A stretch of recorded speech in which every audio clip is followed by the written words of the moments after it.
Hey guys, welcome to this awesome space, and we've got something really cool in store for you today. That's right, we're going to show you the easiest possible way to get a textured wall finish using really basic products. Yeah, all we're going to use, drywall compound and paint. Drywall compound and paint, and we're going to show you to make a beautiful wall. It's easy, anyone can do it. Yeah, watch this.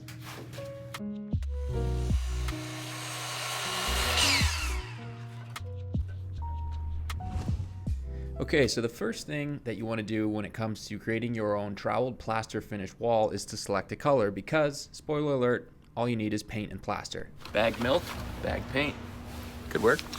Now the good news is, it doesn't matter what kind of paint you choose and it doesn't matter what kind of compound you choose. All that matters is that you have both. So grab your tubs and head home because we're ready to rock. We went with bagged paint here because why not?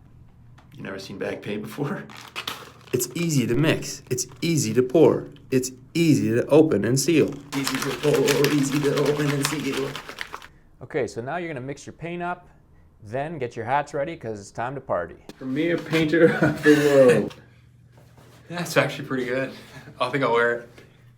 Okay, so it's time to mix your concoction, and when it comes to the exact ratios, it will vary a little bit, but a good rule of thumb is 2/3 paint to 1/3 compound. The most important thing is that you have enough of this mixture to finish the entire project because it will be really hard to match the exact same color if you try to mix this concoction again.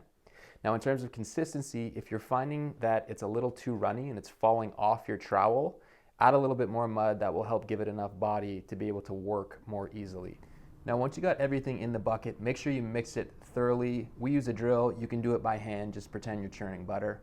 When it comes to applying it to the wall, you'd be surprised. You can actually apply the cut areas or areas where you would traditionally cut in. You can use a paintbrush to get that on the wall first and then trowel it later. Or if you're really handy, you can start with a trowel right away.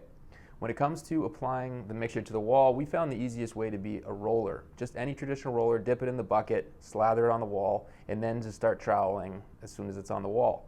You actually have quite a bit of working time with this, so don't feel like you're in a rush the second you put it on the wall. When we first started, we thought we had no time at all, but it turns out that you can actually go back and touch areas that you don't like the pattern of. You can retouch, retouch, retouch. It's not as delicate as it looks.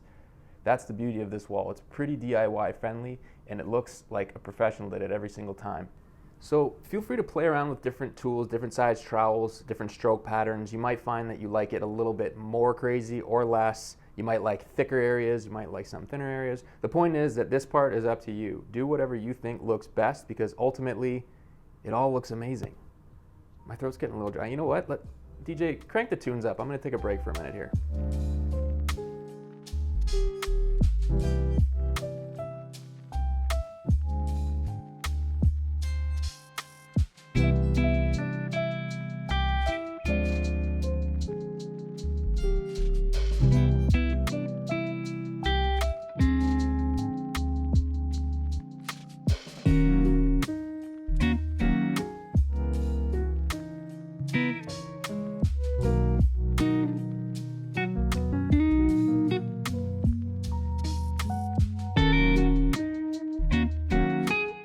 Alright, so once you're done, step back and admire your handiwork.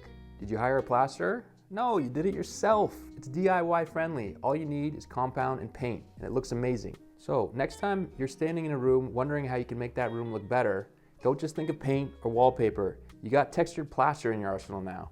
So what do you guys think? Would you try this in your house? Let us know in the comments below. We'd love to hear your take.